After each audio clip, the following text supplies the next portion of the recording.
All right. Hello, everybody. Good evening. This is Chijams. I welcome you all to another amazing section of our dekemp at 2 celebration. I should see, and then our speaker for today is Mr. Victor Ogumola. He is the founder of Ice Scholar Initiative. So, ladies and gentlemen, you have to pay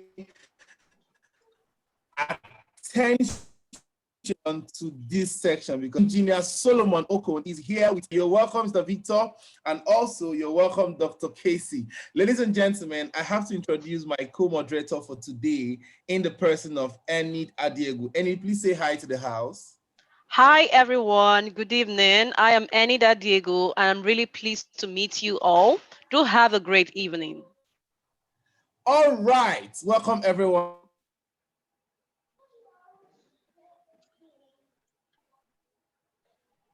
Okay.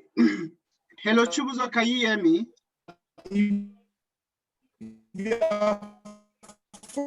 Following us on Facebook. I think Chubuzo is struggling with his network. Chubuzo, don't worry. Enid, could you take over for now? The so link we'll the introduction so that we can go over to Mr. Victor. Facebook.com/official dekemp.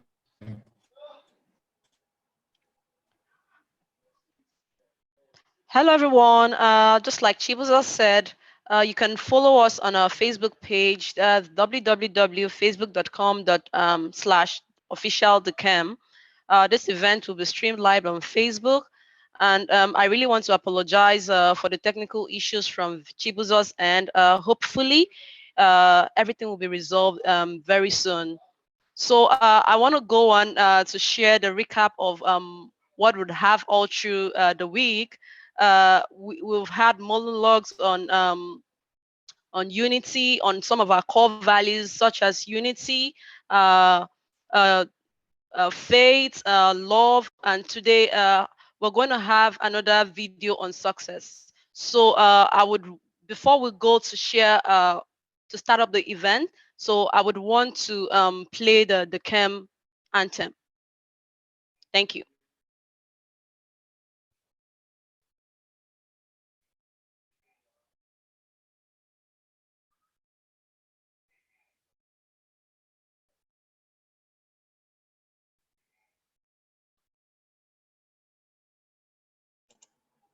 I will play that just in a few seconds.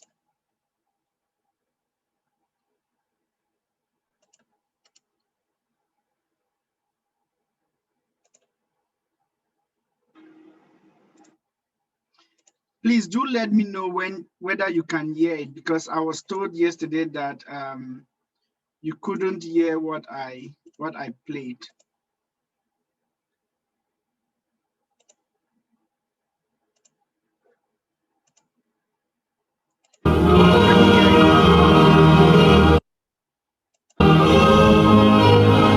Can you hear that? Okay, I see Mr. Victor nodding his head, so.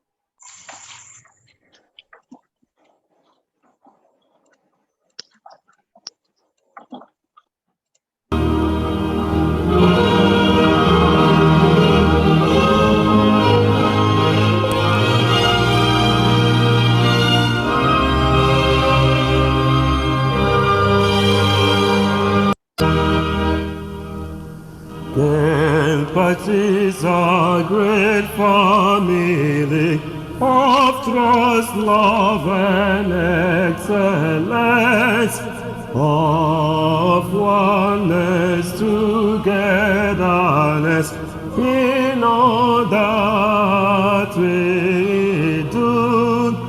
We aim to achieve great success through process-learning, learn to make our works much more better Yes, process over results. Empathize resourceful people who support each other, knowing that we all win. We are work in progress. Yes, we will achieve great success. Testamento Kelechi, who founded this noble group. Lord, please make us all winners.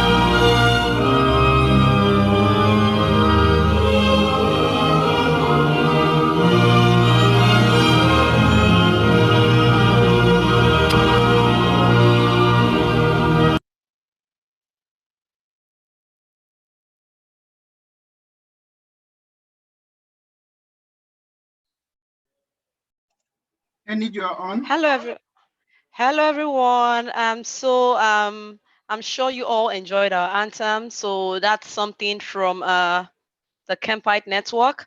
So before we go on to introduce our next speaker, I would want to share our monologue on one of our core values, which is success.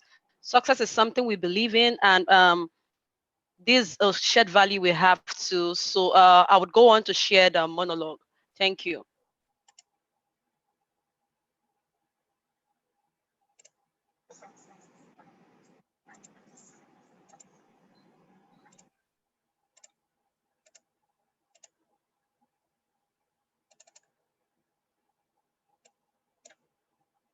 Success is Can you hear it? buried on the other side of rejection, words by a wise man. Loving to do all that our hands find it to do well, with great zeal, makes us a force to be reckoned with.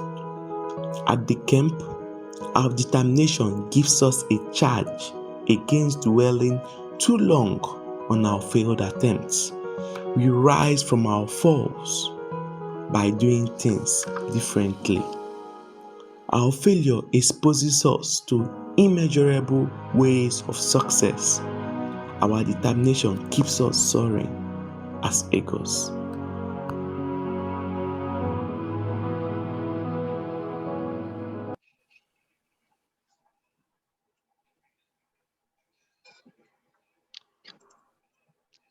Hello, everyone. I'm sure you enjoyed that monologue.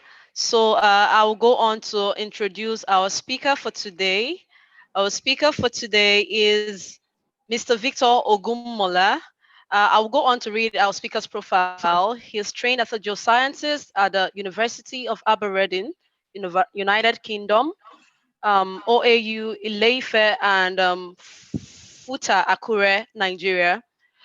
Mr. Victor has garnered over 15 years of consistent professional career experience in the oil and gas upstream industry.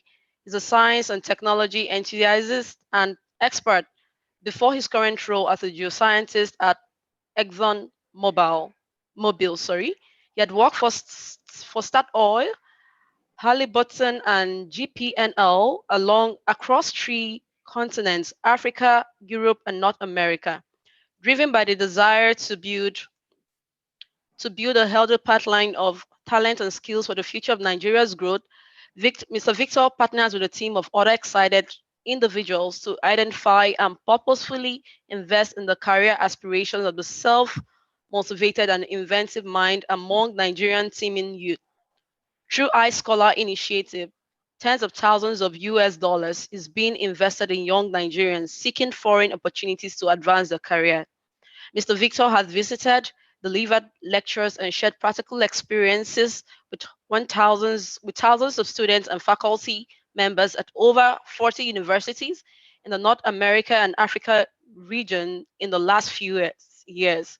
So, ladies and gentlemen, let's go on to welcome our speaker for today, Mr. Victor Ogumola, the founder iScholar Initiative, as his goals to talk about his topic, leveraging on networking for professional advancement. So please, let's all give him a digital clap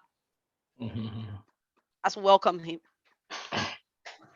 Yeah, thank you so much, Enid, for the wonderful introduction. And of course, I also want to thank Shijam. And just a bit of clarification. I don't know. I mean, you know, you can look at somebody and sometimes accurately profile the person, but sometimes we tend to judge the book by the cover. So I'm not a doctor. So give honor to whom honor is due.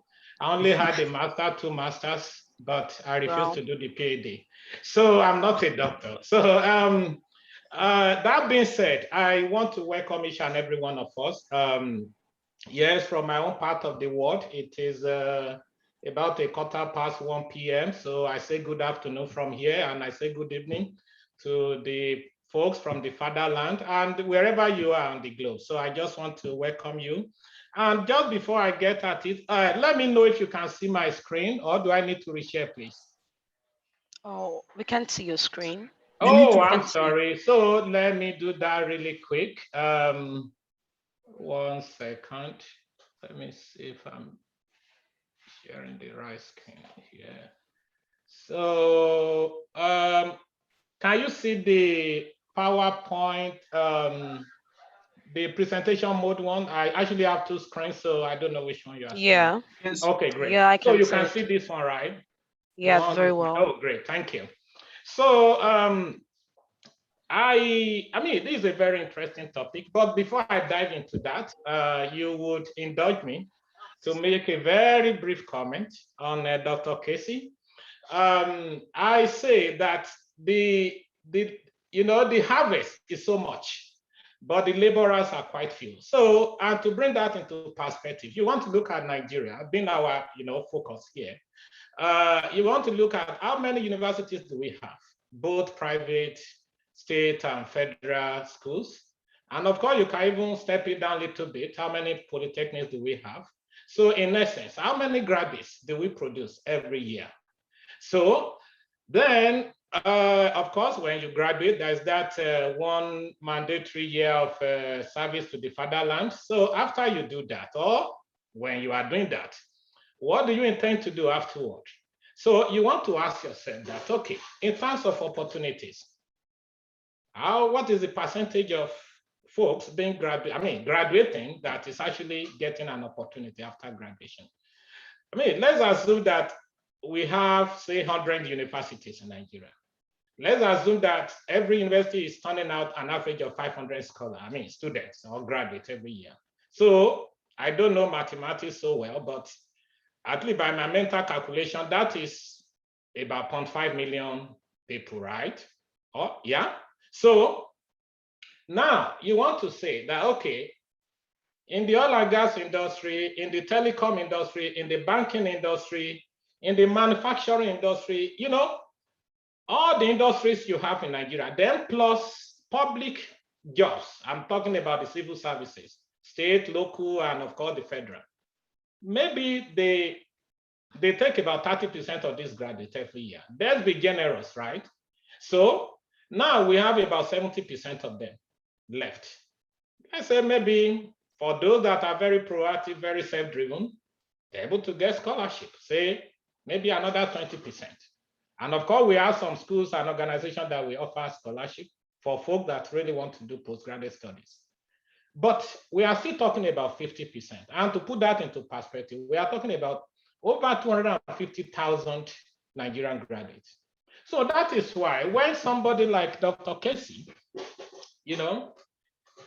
I think we met about 2 years ago. He is a very great guy on the LinkedIn, and which is the, I would say, this space for the time we are in, Personally, I've built very great and very productive relationship through this digital platform. And I'm not really surprised by what it's doing. But one thing I want to say is, when you see people that are so selfless, when you see people that are genuinely vested in other people's success, personally, my spirit attracts to such people. So when you see somebody like, he just slid into my inbox. I think he has seen one of our posts then. Then we were still trying to get our footing, a nice scholar initiative. Say, oh, bros, you are doing this. This is really great. Please, let me know how I can help. I want to support. So they say this rest is history. Today is part and parcel of that project, that initiative. His generous mind, his resolve and determination to see the next generation being successful. Probably the opportunity he never had.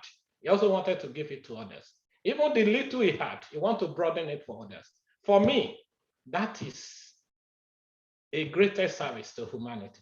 So when you see somebody like Dr. Casey and a few others, you are talking about Education USA, iScholar Initiative, all those folks combined together, it is still like a drop in the ocean when it comes to how much we still have to do for the Nigerian graduates.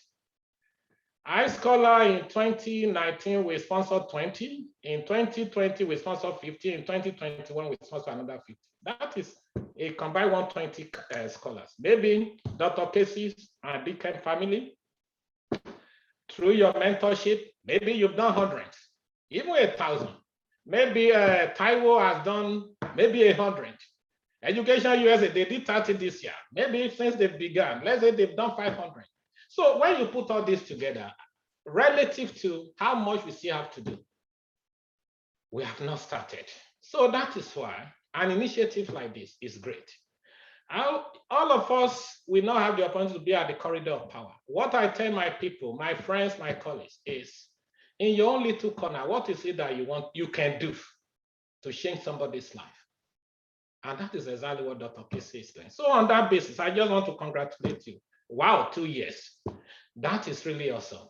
It is not how far, but how well. When you look at all that has happened in the last 24 months, I'm a personal witness that indeed, this has been a great, great initiative, life-changing initiative. So I congratulate you. And I also challenge you that we still have a lot to do. A lot. We've not started.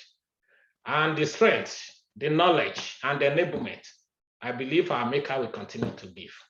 So well done. Congratulations. Congratulations to you. Congratulations to the entire dekemp family. So I'm so excited, super excited to be here. So let's get down to business. So when you spoke to me about giving a lecture, it's a lecture, I presented, a talk, right, on this topic, leveraging on networking for professional advancement. Well, it's a natural fit for me because I'm not the greatest mentor in this world. But I just want to say that when it comes to seeing the next generation of leaders being developed, for me, that is what gives me passion, very naturally. And that is why I'm very active in my professional organization as a geoscientist. I've been part of the leadership team for APJ for some years now. And of course, there are different opportunities to serve. For me, I chose to serve in all student-related matters. So that is essentially what usually takes me to universities to give lectures, even though I'm not a lecturer. So what I'm saying is, when I see things like this, in fact, all I'll be telling you today, because each and every one of you can go online and Google and study very hard. You can buy books, you can download, a lot of resources out there on how do I leverage on my network to advance my career. You have all that information, but what will make the difference is sharing some personal life experiences with you. Yes, we'll go through the material, no problem. But I want to tell you that among everything you do, In fact, the starting point for you is your technical ability. Yes, everybody, in the last 2-3 years, when I go on LinkedIn, especially around the graduation time, you see first class. In my mind, I reflect that God, this is a very good thing, but you know what? It just made, the competition a notch higher for everyone. I have 10 positions and I have 20 first class. Maybe another 100 2 ones apply for the same thing. Now, at that point, you realize that, oh, it is not just, the starting point is everybody had all the requisite academic requirement. Then what is that differentiating factor? So those are the kind of things that we are going to be looking at. When I go to universities, yes, I give geoscience lecture, but my most favorite part of the things I lecture or I present to students is what I consider to be not technical skills, okay? Because you guys are smart. You can take a material and consume it, digest it. You can sit at a lecture theater and have over 90% assimilation. But what we rarely pay attention to is the non-technical skills, our soft skills. And these are the things that will really, really differentiate us. So without much ado, and please, I want to crave for your indulgence. I love, sincerely, digital thing, no thanks to pandemic, has made digital platform, the regular thing for us, at least in the last 18 months. Naturally, I like to be in a classroom setting where I can look at you in the face.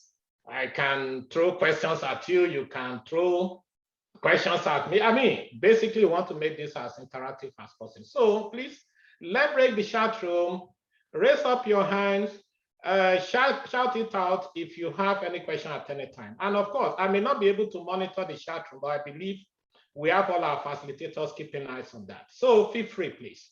So at the end of this, I want us to leave here. When you look back, I've really invested my time wisely. So that's the whole point. So today, yes, it's an agenda talking about how you use, how you utilize, how you convert, how you leverage your network, the people within your contact, how you build your contact. For what? To advance your career, for your professional advancement. So this is just the high-level agenda that I will be talking through. Like I said, mostly I will be giving you a lot of scenarios, sharing some life experiences with you. So but it is important for us to know what network really means. We have to look at the basics, and we have to look at the best practices of networking. And of course, there are tools and there are opportunities for networking at your disposal. So we will just be bringing your attention to that. Nothing I will be saying here that is going to be completely new, but we want to get it together in a way that will make absolute sense to you. So, and of course, you can be all for networking, but there are strategies, just like anything in life. If you truly, truly want to be successful, if you truly, truly want to excel in whatever you choose to do, you must always have a strategy at mind. So we will be looking at that very briefly. And of course, yeah, you've gotten a network, you've got a lot of people in your network. Then how do you sustain it? Sustainability is very important in anything that we do. So, and of course, like I said, we'll have maybe plenty of time, depending on how much time we have, to discuss question and answer. So the next page here, I want to focus on what is it and what is it not about networking. So to analyze that, I want to give you two scenarios. Assume this is a very smart guy. He went to a conference and he met somebody, a potential, maybe it could be potentially, it could be his recruiter tomorrow, okay? And this guy walked up to this person, and of course, you have to introduce yourself. So in his own way, he said, okay, after exchanging the normal pleasantry, okay, I'm so, of so university. Then he said, My life ambition is to work in an organization as big as yours. Maybe this guy is talking to works for one of the big guys, maybe like Dr. Casey, who works for P&G, right? It's a big organization. So, now he's moved by the fact that, oh, this guy is big, he's huge. And in his head, he thinks, okay, potentially this guy can actually put me in his briefcase and bundle me into his office. And give me a job, basically. So I really need a job now. And sir, I will forever remain grateful if you can help me. Can I have your card, please? There's nothing wrong with this, but there is a lot wrong with it, right? So I will let you be the judge, but with time, I will call our attention to certain things. Let's look at the second scenario. Then the picture on the right is, oh, just give me, I'm stretching out my hands, please. Put something in it, right? And I don't want, for lack of better word, that's like begging mentality. That's diminishing your worth. That is, you have a real opportunity to sell yourself. You just blew it. Remember, okay, let's go to the second scenario before I say much about that. This is the second scenario. Another very smart guy, maybe he was about to graduate, and he said, after exchanging pleasantry, and he's talking to this same guy, the same guy, but different student now. I'm a final year student or a young graduate of, University of Manchester, Ahmadu Bello University, whatever. I finished with first class. I finished with second class upper honors. My research project was focused on so, and so. Yeah. My plan is to advance, there, but I'm also on the lookout for an opportunity to gain professional experience. I just wrote so exams or certifications. Sir, I'm aware that your organization is also interested in people with so skills. Skill set. I am confident in my ability to add value in that area because, so what are we looking at here? You look at the picture here. Let me tell you, when it comes to career advancement in life, it's not about Father Christmas. First of all, for a second, let's leave the mentality of our client, because our client is all about who you know, not what you know. But in another client, it is about what you know and who you know. That is where networking comes in. So in our client, in the fatherland, if you just know who you know and you don't know what you know, you can still be placed. But in another client, if you just know who you know, but you don't know what you know, no, both have to align. You have to have both. So all I'm saying is, I know you guys are critical thinkers. You can piece together every word here or every statement here and analyze. Here, for the second scholar or graduate, he's saying that, I just introduced, I'm a student, or I just graduated. He just told the person, I'm not that sheep. I'm self-driven, and I have record to show for it. So I graduated on top 5% of my class. Yes, I'm not just resting on that, but I did something to show for it. Here is the project and its importance, maybe to the advancement of knowledge, to the advancement of science or whatever. And I'm not just resting, I even have a plan to advance this. But at the same time, it's showing that, yes, I also need an opportunity to grow. And to tell you that I know what I'm doing, I'm not just focused. I've done so much in my academic, but I've also sought some certification for advancement. So, ladies and gentlemen, it's challenging the guy that, look, with all these my attributes, skills, I'm also aware. So it's telling the guy that, look, I know what's going on. I'm well informed. I'm aware that your organization is interested in this. It's not that give me the job but No, I've positioned myself that, look, I'm the best for this. You'll be lucky to hire me if indeed your organization is interested in that area. And I'm confident. See confidence, really. Demonstrating confidence, saying that my ability to add value in that area. Ladies and gentlemen, between these two guys, remember, the second guy, did he ask for card? If this, between the two students talking to the same guy at different times, ask me, this big guy for the second student, you don't need to ask him for any card. Oh, by the way, I'm interested in that your research area. Maybe somebody must have been working even within the company on that same area. It is the guy that was, oh, by the way, please take my card. Please send me an email. That is, I mean, I can assure you 99% of the time. Even though you don't ask for card, because already you've really marketed yourself. You are not cheap. You could be a first-class holder. When you talk to somebody as if they are messy, then you've diminished your value. That's the point.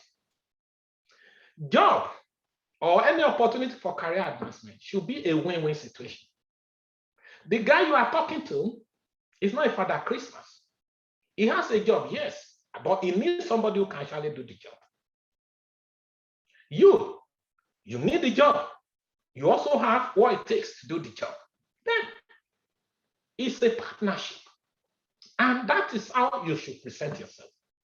And you have a lot of value and respect by towing this part than the first one.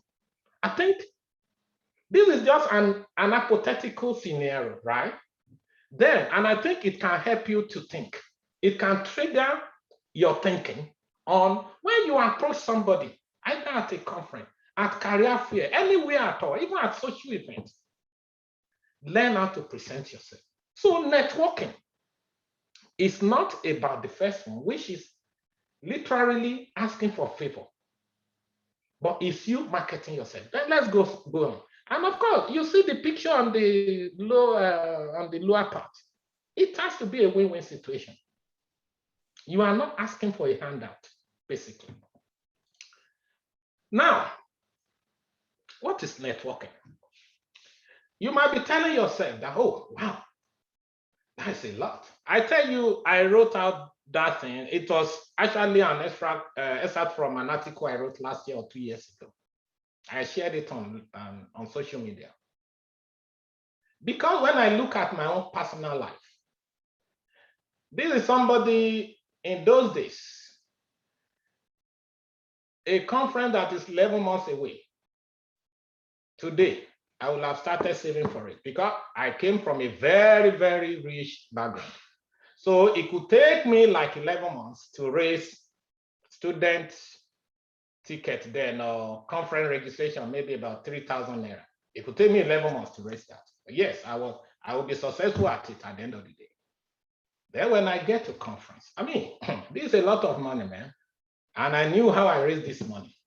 I usually make sure I get myself positioned to maximize every minute I spend at every conference.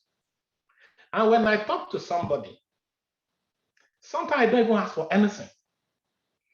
I will say, okay, I need knowledge. I want to know more about this. How can I know you? And when the person talks, then that will trigger my next question.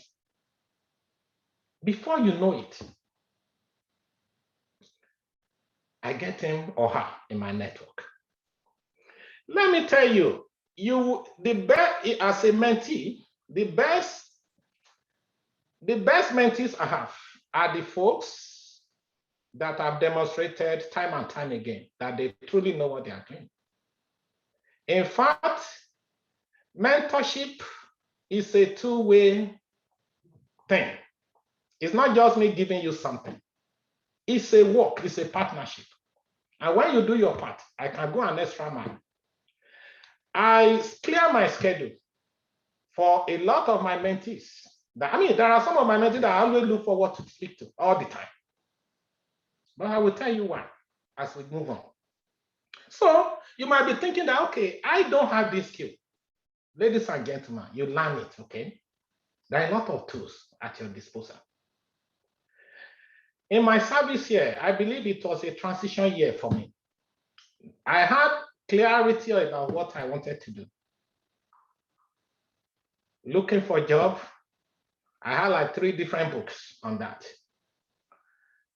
Then we don't have internet, so forget about smartphones. So forget about access to a lot of it. Of course, when you get to city, I served in an island. So, but when you get to city, you can go to cyber cafe where you buy a 1-hour time for a certain amount at that time. But the point I'm making, even despite the fact that we don't have a lot of resources at our disposal, I know, okay, I want to learn about interview. I want to learn about how to write resume. I want to learn about how to talk to people. I have a lot of titles, the books that I acquired during my service year, and that really prepared me. You can, so the simple point here on the first bullet point we are talking about is a learned skill. Yeah, you could be a natural orator. Oratory is even different from your ability to network. Yes, oration could attract people to you to actually, when it comes to profession, we are talking about professional networking here. Social thing could be a lot easier because there's no protocol, there's no structure. But when it comes to professionalism, there are certain things, certain ways you have to do things. And those things, good news is you can learn them. Then number 2, it is all about feasibility. Okay, you go to conference. You don't just, okay, I've come to conference. I mean, I remember in those days as a student, when we go to conference, I have a lot of friends.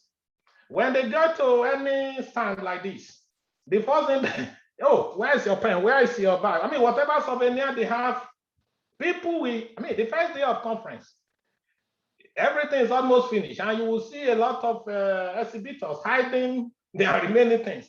But if you go to a place with a purpose, with a strategy, there are things you want to do. You could have 10 people in front of the same person.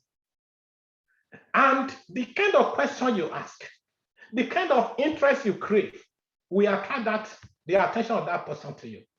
Then you could go to a conference and volunteer. I know, again, in APG NAPE, as student, you are always encouraged to come and, and when you do that, it places you at an advantage in terms of the quality of people that you can potentially get to talk to.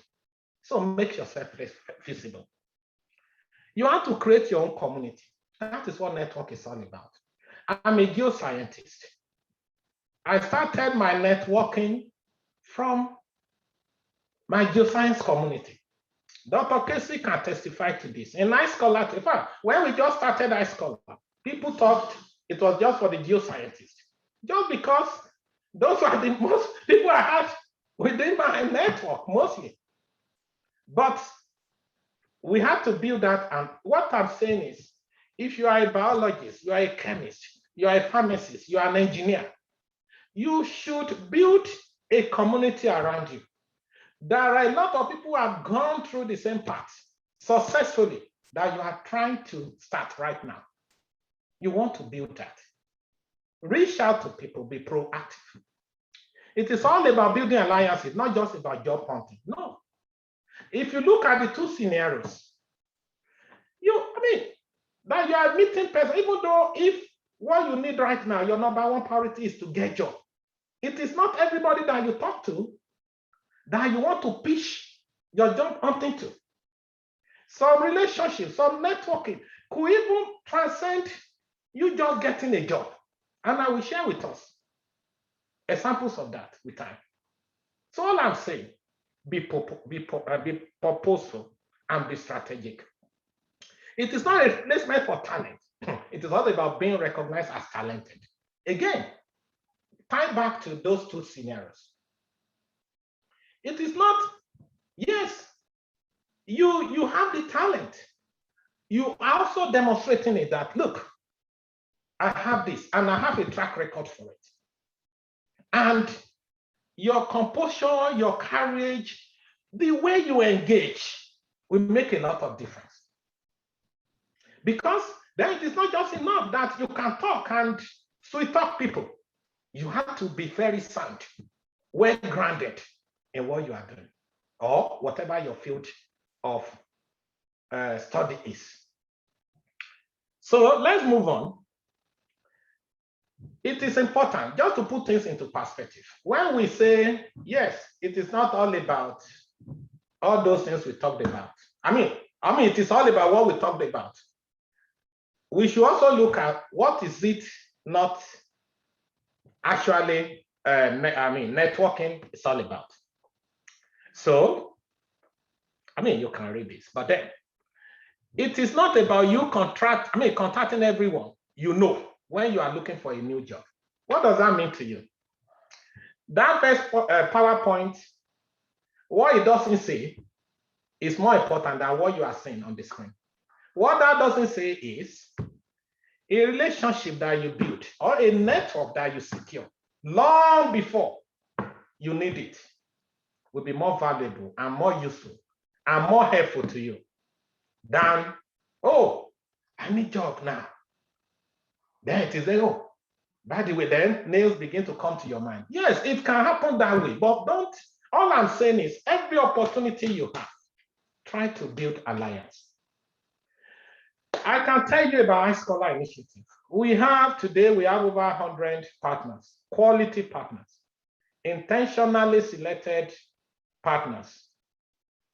When I look at the list, of course, I'm not there are some of those partners that I will never know. They were brought in by another friend bringing another friend. But when I look at the list, I see my childhood friends.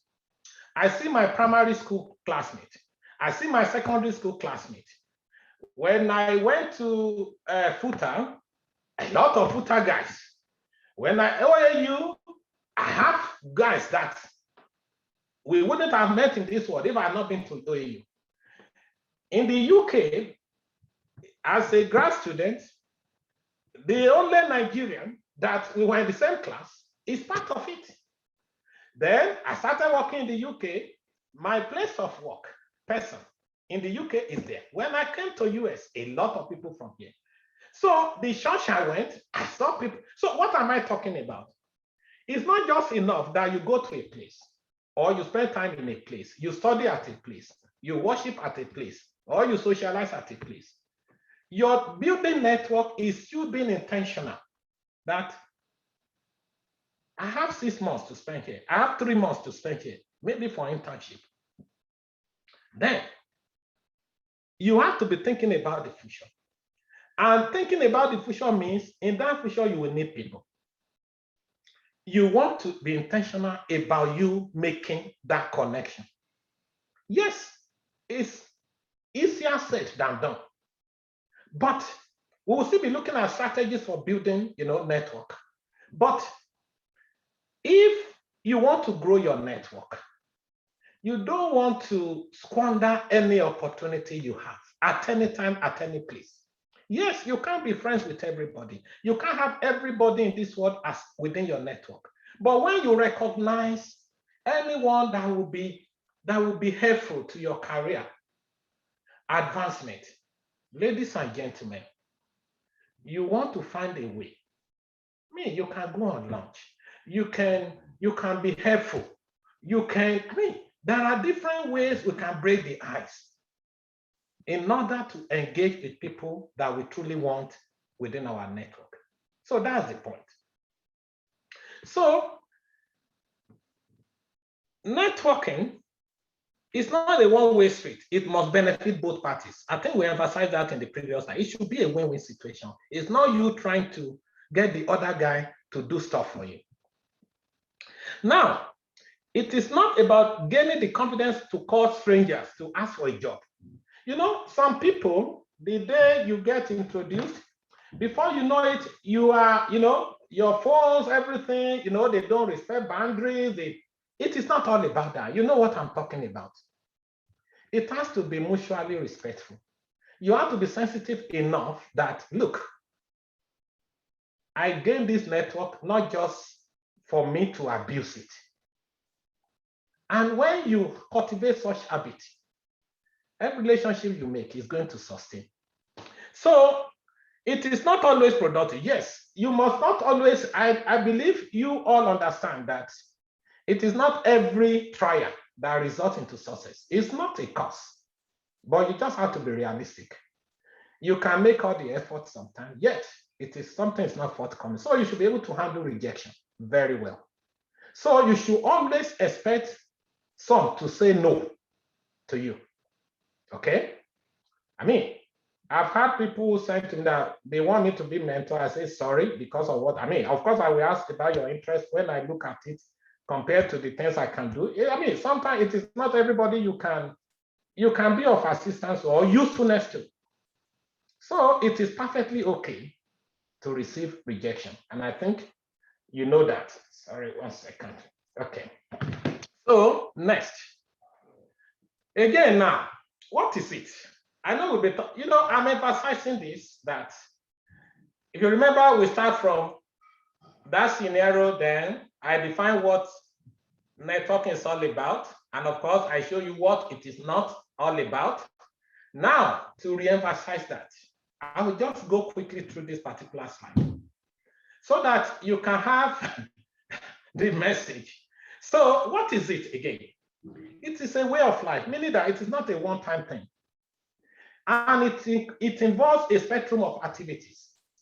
It could start by talking to somebody. You want to follow up. It's a lifelong relationship. Now, it could begin as an informational or informal interview or introduction. It could be followed by a series of correspondence and action that add value, add value to both relationships. And of course, we mentioned it has to start long before a job search. You have to maintain connection and building alliances, often more effective on an informal basis, collecting information. So the last part is what I want to emphasize on. I mean, the last bullet point. Once you get into somebody's network, either as a mentor or as a mentee, for me, I consider it a life partnership. So, and that requires a lot, meaning that there are a lot of things you have to do in order to keep that going. And there are etiquettes of mentor-mentee relationship. Your ability to be intentional about all these things will make the whole difference. Whether a relation, I mean, I've had cause to drop mentees. I've had reason to hang on to, even there's a mentee that don't even want me to mentor them anymore. But I love speaking to them. It's all about what you bring to the table. Next. So networking in short, if you in the first slide, if you don't remember anything at all, don't remember this. It is a win-win situation. Networking doesn't make you a beggar. It doesn't give you the reason to diminish yourself. Rather, it should always be an opportunity to market yourself. So it is not you trying to get something out of someone else. It is you promoting yourself and getting to know people who can benefit by you and your expertise. It is a win-win situation. Again, the first scenario that I gave, you have to see every networking opportunity as a win-win situation. If you have that mentality, it will guide you a lot on how you approach, on how you talk to any prospective network contact. I don't know if we have any question in the chat room. Please feel free to call in. Yes, we do have questions. Okay, can we take questions? Sorry, before we. Yes. Okay. Yes. Just this question from it said, what is that differentiating qualities you have? Oh, about my personal Experience, from my personal experience, right? Yes, Yeah, those I remember I qualities talked that got about. you to where you got. Okay, I remember talking about you get to have something that differentiates you from the pack, because Yeah. everybody has gotten almost everything you have. You have first class, I have first class. So what? So, and what is it?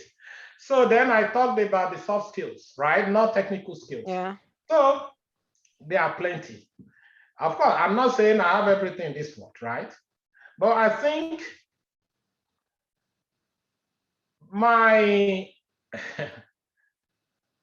my ability to fit in within a team has worked for me a lot.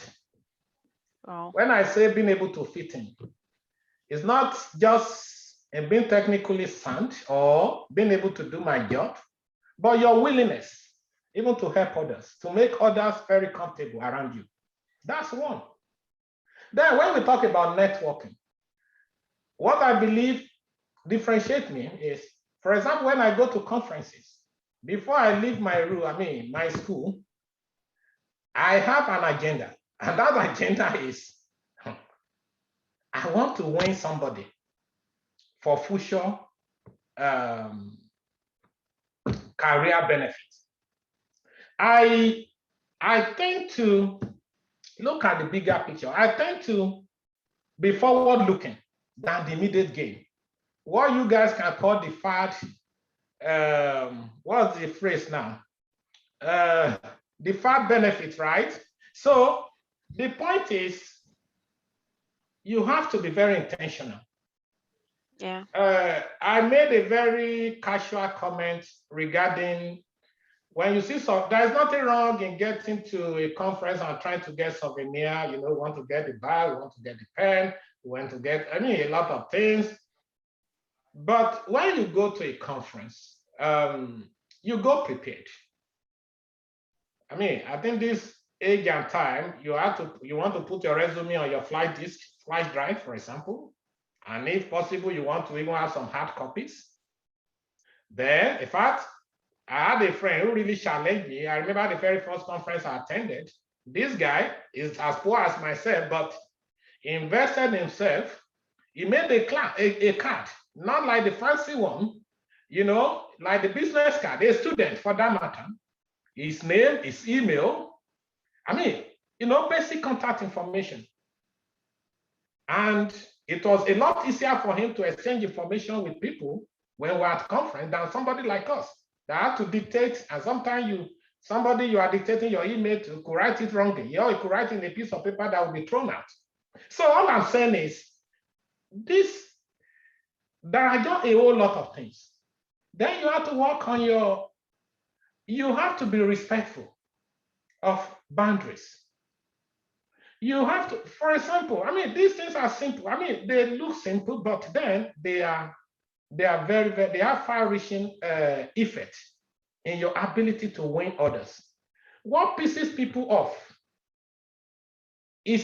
could be a very tiny thing sometimes, especially for a complete stranger that you are meeting for the first time. Let's assume that somebody is talking to another person, you just get there. You want to be patient. I know you want to see 10 other people, but be patient. If that person means a lot to you, talking to him, you want to be patient. And if it is clear that, okay, this guy cannot be, in our client, we are not wired to be orderly. I'm sorry to say. But because every habit you demonstrate as a critical thinker, they can analyze it and make a lot of interpretations out of it. When you just cut into somebody's front somewhere, for example, it is not just you cut into somebody's front. They are looking at your patience. They are looking at, are you even professional? It could be a whole lot of things. So I don't know if that answers your question, but I promise you, I'm still going to share more as we proceed, okay? But yes, you have to have a differentiating factor that separates you from the pack and put you ahead of the curve. Is that the only question for now? No, we have a number of questions here. Thank you so much Okay. for that for that Can explanation. we, So, maybe I can run quickly through this because I all believe right. probably the question will even be more productive when we discuss it Yeah. than running through. But when I run through these materials, I will be very fast. All And of right. course, with the with the approval of Dr. Casey, you let me know what you want me to do. So I can run through this very quickly. Then those questions, if the facilitator can collate them and if possible group them into similar Okay. things, if there are some like that, then we can Okay. discuss. Personally, I will enjoy that part of this That's perfect. That's presentation. perfect. Yeah, but keep the questions coming. We will answer. All right. Yeah. So let's look at some of networking best practices. So I want to move a bit faster now. So when you see, I know a lot of you, if you are from communication background, even if you offer something in English language, there are, listening is it's a very powerful communication skill. It is when you are not talking, right? Yet it is the most challenging because sometimes we are just driven by, we just want to get out what is on our mind. And with that, we are so focused, so vested in that we hardly listen to the other guy. And it is easy to decipher. If you are talking to somebody, especially if you are talking to a very reasonable person, when you are listening, he knows. And when you are not, he also knows. So the point is, it is always great to be a good listener. Either you are meeting physically with somebody or you are on the phone. Sometimes, let me full disclosure here. I was a bad listener, okay? Because for me, I just want to get the things out. But this day we could be on phone and you are talking, I will be listening. And when you are done, I will not still talk until you say, oh, I'm done. Sometimes it's not an easy thing. Again, this is something you can learn. Because you want to make whoever you are attempting to win into your network, you want to make them comfortable that you are a good listener. And it has a lot of things to do with a feeling of respect as well. When you don't listen to somebody, they don't feel respected. So remember, you are building a trust, not selling, okay? Building trust means you truly, truly want to establish who you are. You want to show to the person doesn't know you. Then you want to help the person to know who you are. Again, when you look at that first scenario, you can write 10 pages out of that. But that guy can do that even within 60 seconds. Number one, because he's prepared. Number two, because he's very aware that my job here is to build trust so that we can get the relationship started. Yes, we've talked about it. You want to gain visibility, you want to create. And of course, people say first impression lasts longer. You know all this.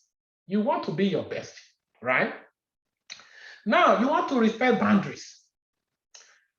Let me tell you about this. I have like 5 of them.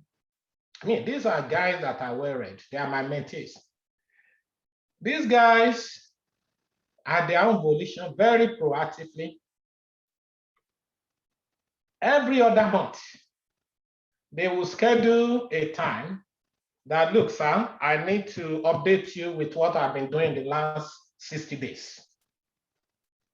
They will send the email. So then they will make suggestions about, okay, time we can meet, like 2, 3 suggestions. And I was, we can meet at some time. And in fact, despite the fact that I've committed to those meetings, 1 hour before, a day before the meeting, they will send us, sir, our meeting tomorrow, hope it is still convenient. Even an hour before the meeting. What am I saying? Yes, you may not need all those massage, for lack of better word. But all I'm saying is, it's just to tell you the extent of the consciousness of some people to have respect for some others' boundary. And that also reminds me, when you are building connection, Thank God for social media. Thank God for different ways of communicating these days. A lot of people use WhatsApp, text messaging. When you are building alliance, or let's say you've had the first meeting and you are following up, always be very detailed. When anybody, either you are already my mentor or mentee or just somebody trying to get close, you say I, and you want to make messaging system a real-time chatting, I don't have that time. I've seen situations whereby somebody will say, "Hi, how are you, sir?" I won't answer. Then, but I will respond to you. In fact, anytime I open my message and I say, "Okay, hello, sir. So I would like to know about this. I would like to know about that." If it is something I can respond through text, I will do that immediately. If it is something that will require us to have a meeting and talk about it, then I will respond accordingly. But when I just say hi, hello, no, either on Facebook, on LinkedIn, or on WhatsApp, no, I don't respond to that, because you have other ones that, the best use of your time, the better use of your time is not for those people. You may not know, it could be ignorance, but today you are learning.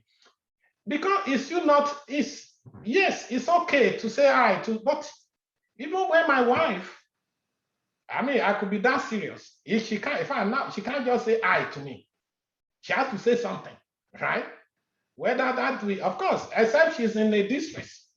But all I'm saying is, in networking, in advancing your career, in the totality of what you are trying to build, to create, is getting you to a point to maximize that opportunity. And you have to be very, very, I know you will say it is God that is perfect. Human beings can be perfect. This is not heresy.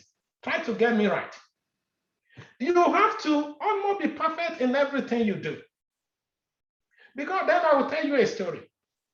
Then you will understand what I'm talking about. The last bullet point here is you have to balance your talking, especially when you are meeting face to face, even on phone. So you don't want to talk too much, okay? So that you don't frustrate the person that you are talking to. And of course, you don't want to talk too little so that you don't concede. So you have to, again, when you look at that scenario here, this is, as very smart people, what is here? I tell you, you can write 10 pages, but this guy was able to condense this. Very powerful. So you don't want to say too much, and you don't want to say too little. In other words, you want to make sure you hit the most important things within the time you have. So let's move on to requisite networking tools and opportunity. I don't know how we are doing on timing. Sorry. I don't want to. Sorry. Dr. Kami, Enix, please. I would say that how much I know you can talk on networking for one day. So Okay. how much time do you think to go through your slide, please? Okay, maybe in the next 10 minutes. Okay. I will try to do it. That. Then we can do. I want us to do the Q&A actually. Yeah. So yes. Ladies and gentlemen, this is a digital age, right? So we are talking about the kind of networking tools that are available to you, and of course the opportunities that you have. Social media. Personally, I do social media, Facebook for all my social things. I'm a family, so I do a lot of family things on Facebook. But when it comes to career, in essence, what we are talking about here, please, you want to get on LinkedIn. Because on LinkedIn, you see people who are doing exactly what you are doing, or who have done it. You see quality people who can help your career. You can connect, be intentional about your connection. And let me tell you this, the way the algorithm works, if you are the type that brings in all manners of people into your network, whatever you see on your newsfeed anytime are the kind of those people, you will hardly see, the people that will be fit for purpose within your own network. The point is, when you are, I'm not an IT gym like that, but I know that when you are building a network, be intentional. You can do search. LinkedIn has a lot of tools, features that can enable you to do that. So, but the focus here is not to lecture you on how to use LinkedIn. The point here is, it is important for you as a networking tool to be on LinkedIn. And I know, I want to believe that everybody here has one profile or the other on LinkedIn, but keep it up. Then, yeah, this is almost getting old, right? Of course, we still do it at conferences. I carry my card to conference, for example. So you collect cards, then your professors, your supervisor, friends, relatives, alumni, they could refer you, right? These are the people you want to tap into. And besides, when you talk about professors, I tell you, whatever you are today is a product of what you did yesterday. And what you will be tomorrow will be a product of what you are doing right now. So the point is, for me, I was telling you, everywhere I went, I made that conscious effort. At Futa, I can call on not less than 5 professors, my professors, and they will pick my call. In the University of Aberdeen, the Oyibo land, I have professors, even on the social media, we still relate it today. So the point I'm making is, it is not when you need them that you begin to look for them. When we ask folks to get references for one thing or the other, they say, the professor is not responding. The question I ask myself, what kind of relationship do you have with that professor? So you are building, in fact, it is not about what you need today. Wherever you are, build a relationship because you might need it tomorrow. Okay? So professional association colleagues, chamber of commerce, then religious member, you are in your mosque or your, there are different places where you can make connection, you can build your network. Yeah, career events, attending professional or trade association meetings, so on and so forth. The key message here is to tell you that you have a lot of leverage. Everywhere you go should be a potential. These days, I tell you, anywhere I go, before I leave my house, either I'm invited to a birthday party, to a wedding, to whatever, I say, oh, maybe I can get a partner to join iScholar. I will have that. And that pretty much drives my conversation. The people that I will be spending time with at that party will be people that I believe these people will be fit for purpose, for what we intend to do for our scholars. I think you understand what I'm saying. So you go to a place, you have a mindset that, okay, I want to build a quality network. So, yeah, strategies for a successful networking. Your attitude has to be positive. You don't need to be reminded about that. Nobody wants to stay around gloomy people that are not always happy. Or you see somebody, you don't celebrate people. You have to adopt the most positive attitude. Then focus on the benefit of the event. Because again, it's you having a strategy in mind. You don't, at this age and time, you don't just do things for doing sake. You have to be very purposeful. Plan your self-introduction. You can, networking is a skill that you can learn. You could prep yourself on your talking points that you can use for anybody at all. So you have to have, it's not like when you write your CV or when you are invited for an interview. When somebody tells you, tell me about yourself, you should have at least 60-second pitch that is powerful, that will capture your academic record, that will capture your capability, that will capture your ambition. So also, when you are networking, you should have something like that in the bag. So prepare for small talk. It's almost the same thing as the previous one. Remember eye contact and smile. Yes. In Nigeria, yes, you may think looking at an elderly in the face is disrespectful. No. Maybe in Nigeria, but elsewhere, when you look down, when you are talking to somebody, it means completely different thing.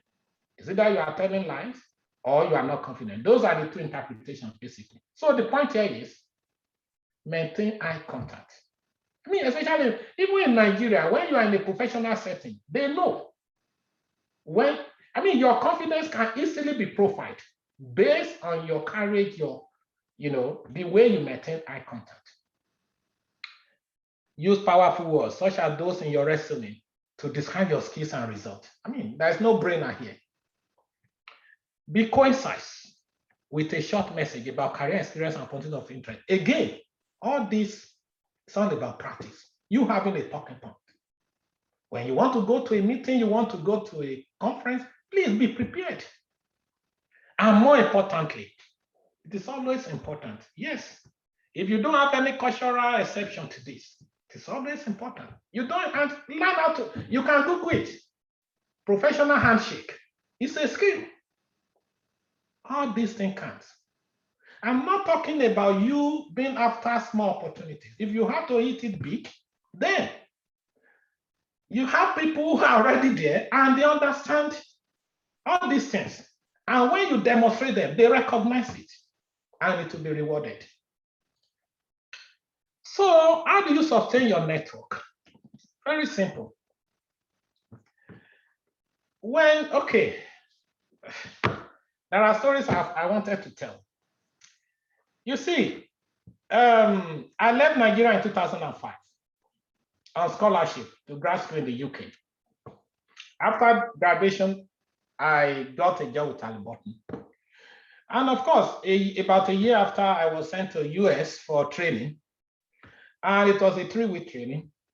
So on a Thursday of the day preceding the end of the training, one of the folks that came to facilitate one of the sections happened to be the equivalent of my manager in the UK. So he was based here, the manager of the same group I belonged in the UK. So after the class, he had introduced himself. So I knew, oh, wow. And I've been hearing about the name. So I walked up to him after his own section and look, what did I do first? Hi, Harrison. I'm so. And I told him what I do. And because I still have, the section is still on. And I said, well, I would really love to talk to you. But I will be having the next section in about 5 minutes. So if you don't mind, can I come and see you at your convenience? So to cut the long story short, he gave me his office address. After the class, the day I went to meet him. When I got there, yes, we've introduced, he welcomed me so warmly into his office. So what can I do for you? Well, thank you. Then I told him about what I've been doing. Then I've just been 1 year with the company. But I gave him like 3 major achievements that I would call achievements at that time. And I told him what I could do. I said, okay, yeah, that's good. So asking me what you can do for me. I would really like to work here. Work here? So, cutting the long story short, I told him what I could do. And he saw the value. But you know what? After the training, my training, of course, he asked me to drop my CV before I go back to UK. So I went back to UK. That was end of July. And by first week in August, I sent a follow-up email. I didn't even talk about what we talked about. Just a thank you for the audience and this and that. And I took the opportunity to also tell them what I was working on again. Then, sometimes in September, I sent another email. Then, in October, I sent another email. He didn't reply. I said, well, that's fine. But you know what? On November 1st, he gave me a call. Hello, Victor. I just wanted to share with you because we just got a requisition to recruit, and I wanted to know if you are still interested. I said, oh, wow, really? Okay, I'm interested. Before I could say Jack. The rest, they say it's history, right? The call came in on November 1st. By December 1st, we left UK, came to America. But the point is this. When I got the call, if it was a Thursday, by following Monday, they flew me to US and we had the interview. I met other interviewees and I was the only one that came outside the country. On Wednesday, I went back to UK by Thursday, checking my inbox, it was the letter of offer. Before we could say anything, they ship. So what am I talking about? When I reflect on that, if I'd gone to him that, look, I need job, you know, I beg, but somebody has to understand, I mean, know your value. When the opportunity came, because the position they were recruiting for happened to be the position I pitched to him. I mean, it's almost everything I've been doing, and they needed somebody who can hit the ground and run. So the point then, I didn't just leave him after talking to him. I continued to follow up. Even following up, I was not begging him for anything. So, ladies and gentlemen, when you follow up with network, it's a very powerful thing to do in maintaining or sustaining such a relationship. Yes, you don't want to inundate anybody with a lot of messages, but you have to be strategic. You have to be smart with it. And of course, you want to update them. Either as a student, I have a lot of mentees in my life that they will write epistles on their own volition. And this is why I just finished this paper. This paper just got accepted for publication. Oh, I plan to go and attend this conference. When you see that, oh, I'm preparing for a job interview. Oh, that is, you help your mentors, you help people in your life to also help you. Okay? So the most important thing, always come prepared. When you are meeting anybody, either an existing relationship or you are meeting that person for the first time, nothing beats preparation. When you prepare, you are confident. When you prepare, you speak with clarity and you speak with sense of purpose. So, ladies and gentlemen, I know it's a lot. I want to give us opportunity to ask questions. So, I think we can do question and answer. I don't know how much time we have, but I will let you guys try. So, now let me look at the chat. But if you can help me end it, please. Yeah. Thank you. So I'm going to do that right away. Thank you so much, Mr. Victor, for this wonderful session.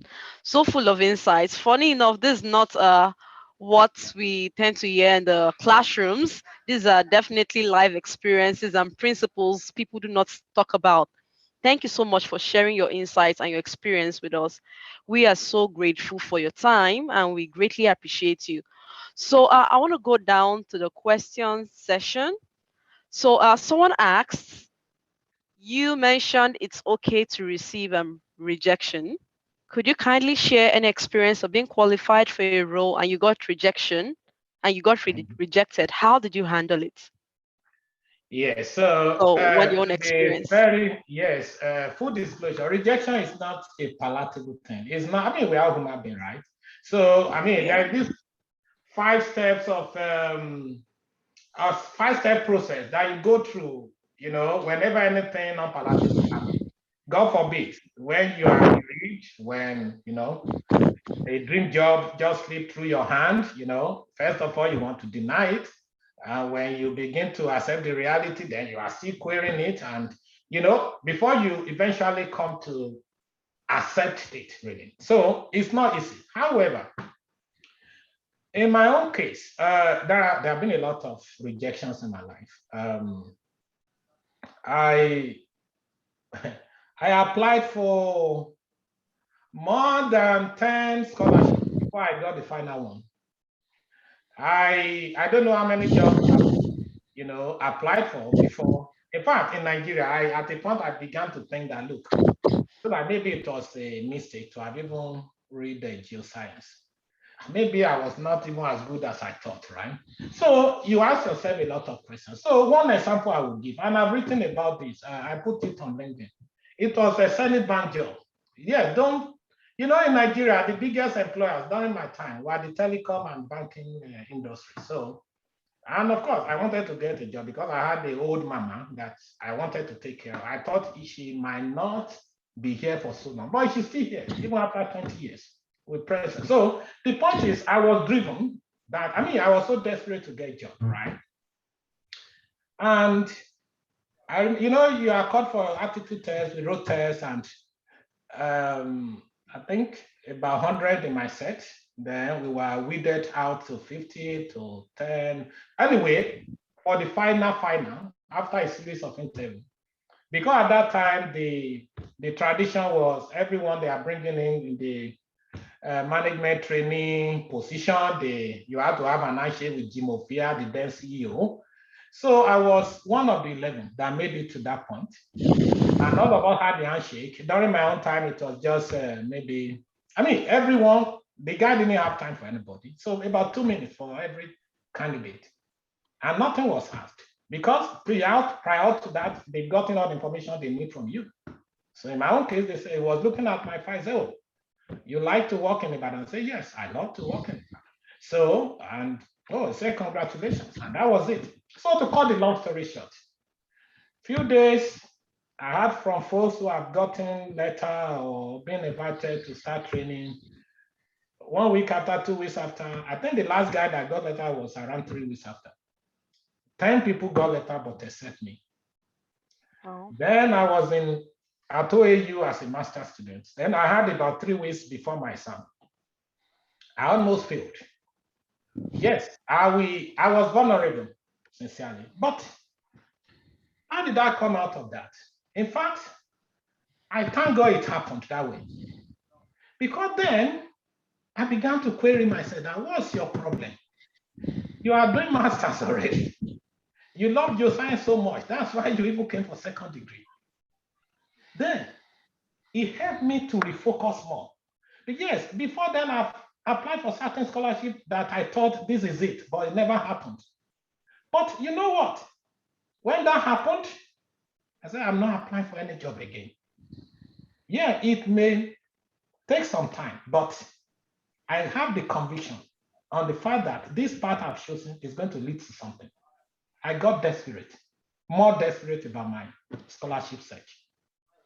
8 months after, I found myself in the UK because it was like taking distraction out of the way for me. So I will say that believe in yourself. No, it's not an end of life for you. As a matter of fact, it could be the opportunity you need to even move to the next level. I mean, I can't imagine myself if I had gone to, because then I was already thinking about ICANN. How I'm going to write ICANN to become a real banker. It would have been so limiting for me. So cultivate the right attitude. And when one door closes, it doesn't mean an end of life for you. Yeah. I hope that helps a little bit. Yeah, thanks so much, Mr. Victor, for that wonderful insights. It's so interesting to learn about that. So I want to ask another question regarding time. From the time you started receiving your first rejections to the time you started getting results, what was the time frame like? What was the duration, and what kept you?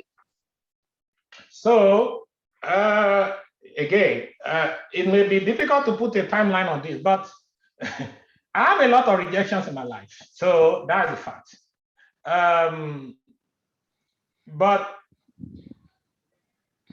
if we have to talk about the last one, I think I just mentioned that 8 months after that incident, because it was the biggest in terms of, because everybody kind of, it was very, very strange, even to insiders, that nobody get to have an handshake with Timothy that doesn't get to send it, at least at that time.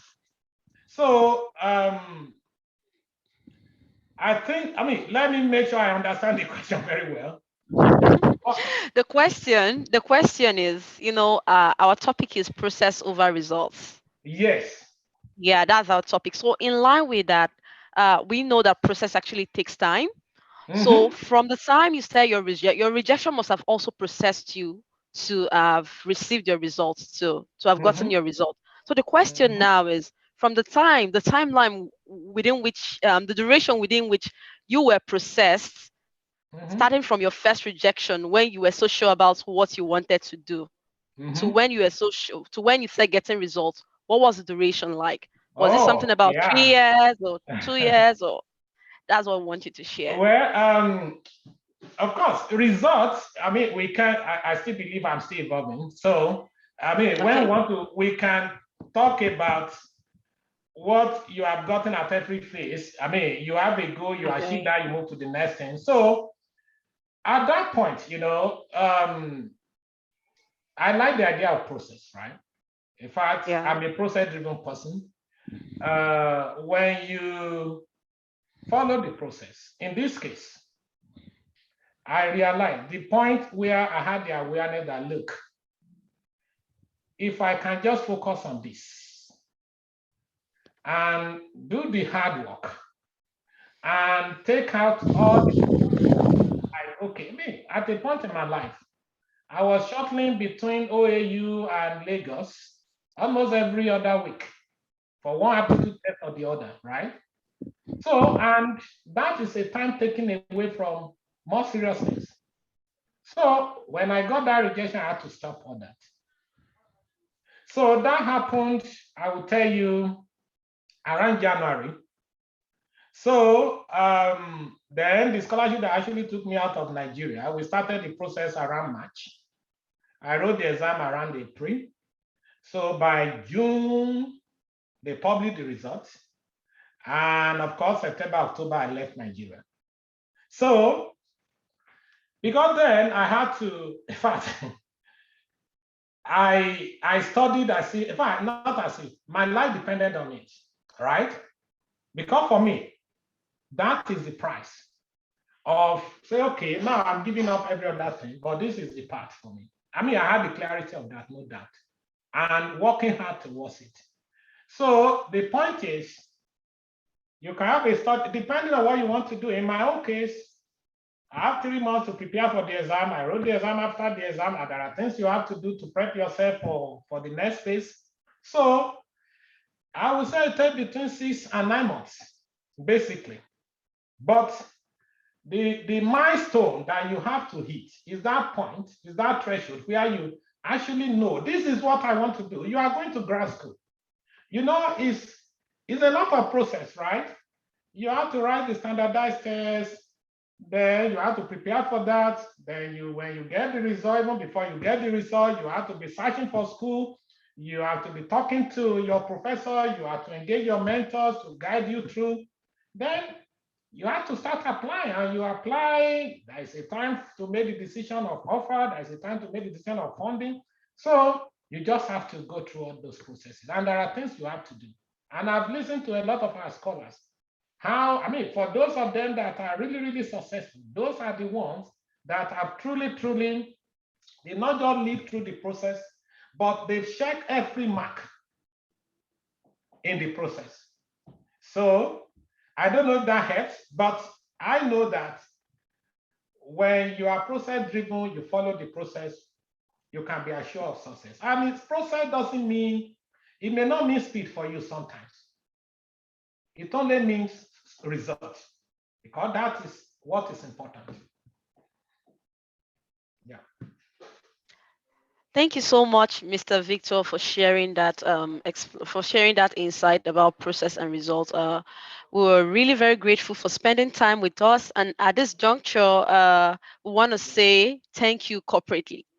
Campites and everyone, could you kindly give Mr. Victor a digital clap there? Let him see it. Give him a standing ovation.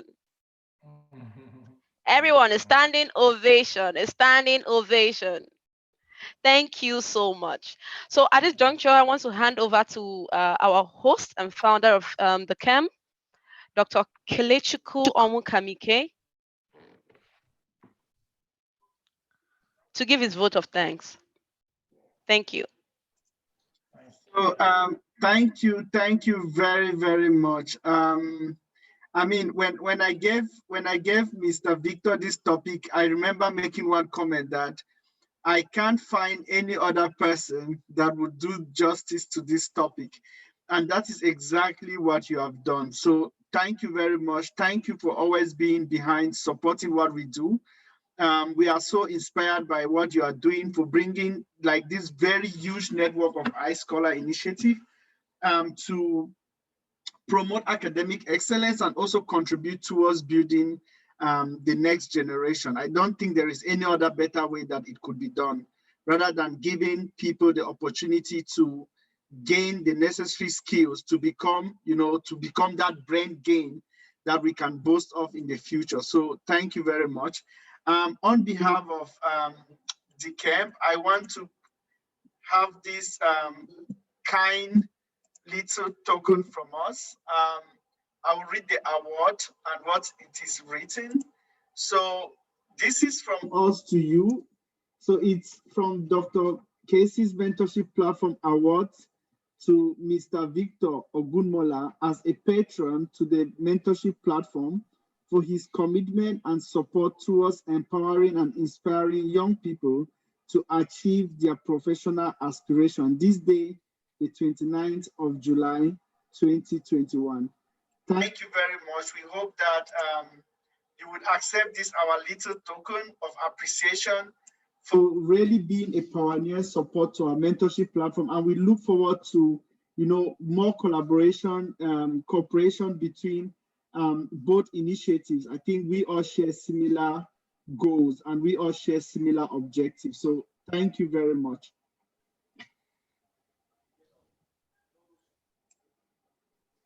Thank you so much, Dr. Casey, and the entire family at dekemp.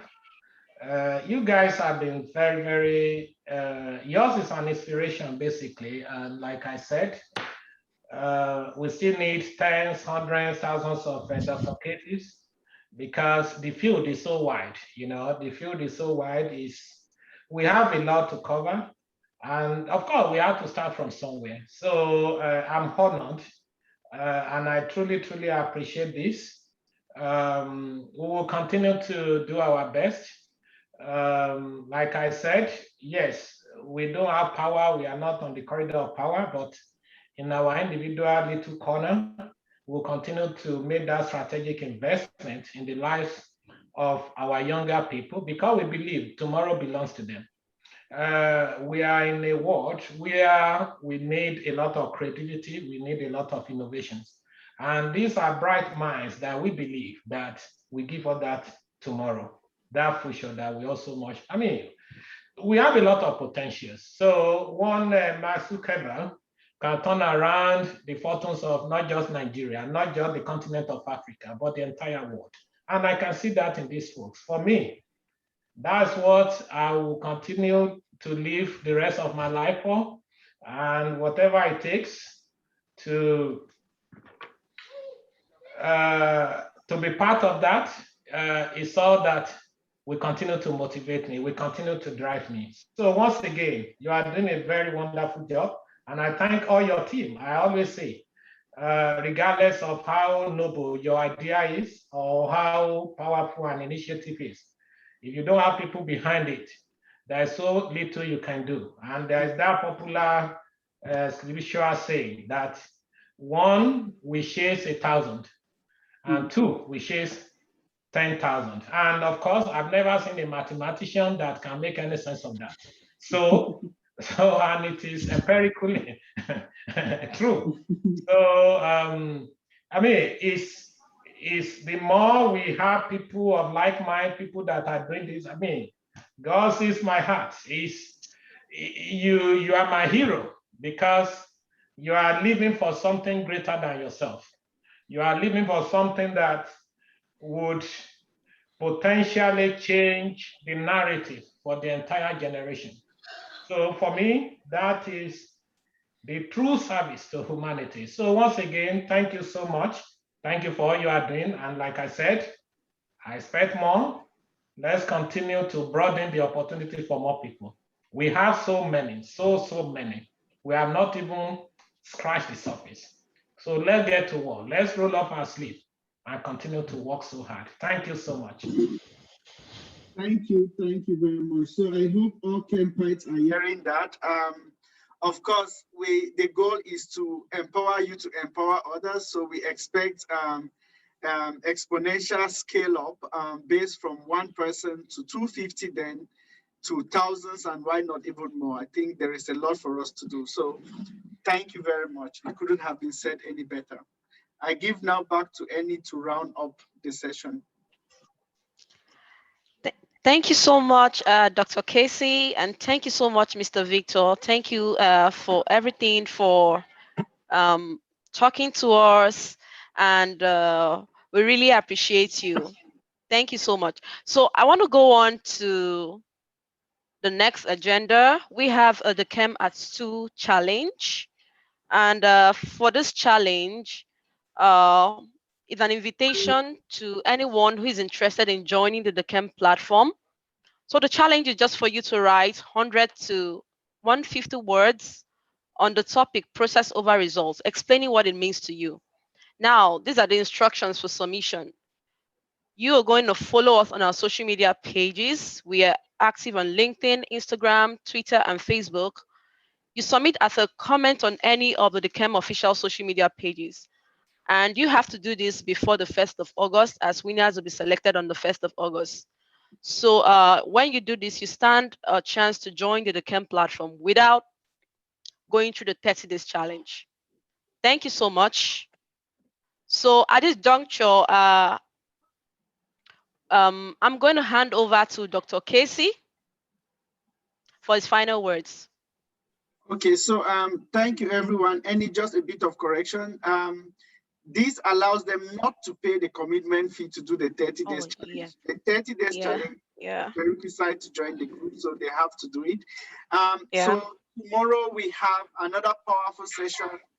We'll be talking with, we would have Dr. Michael Taiwo with us, founder of the MT Michael Taiwo Scholarship, a very similar platform to what is being done at iScholar. So I have so much respect for Mr. Victor and the team, and also Dr. Taiwo and the team.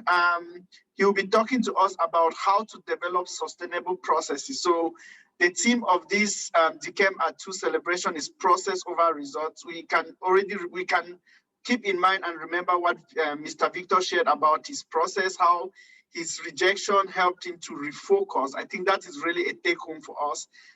There are times that we don't really need to mull over what we feel we should have gotten, but we should step back and really critically assess if this is what we really want to do. And sometimes these rejections could also be a redirection. So it's usually and always process over results. And so we'll tomorrow learn how do we sustain sustainable processes. So thank you all. And remember, the attendance is on the chart. I wish you all the best. See you tomorrow, same time. Thank you very much, Mr. Victor. Yeah, thank you. Bye. Thank you all. And remember, Enid, I would leave now and you manage the attendance after, okay? Okay, thank you so much, Dr. Casey. Thank you so much, Mr. Victor. Thank you, dear colleagues, and thank you thank you to every participant of this virtual event. Thank you for joining us. And again, I would want you all to engage with us on our social media platforms. We're active on Facebook, Instagram, Twitter, and LinkedIn. So what I want you all to do is any striking point you gain from Mr. Victor's topic today. So I would encourage you all to share with us on our social media platform. Thank you. So the attendance is there. So I would also want everyone to make sure they fill the attendance before logging out.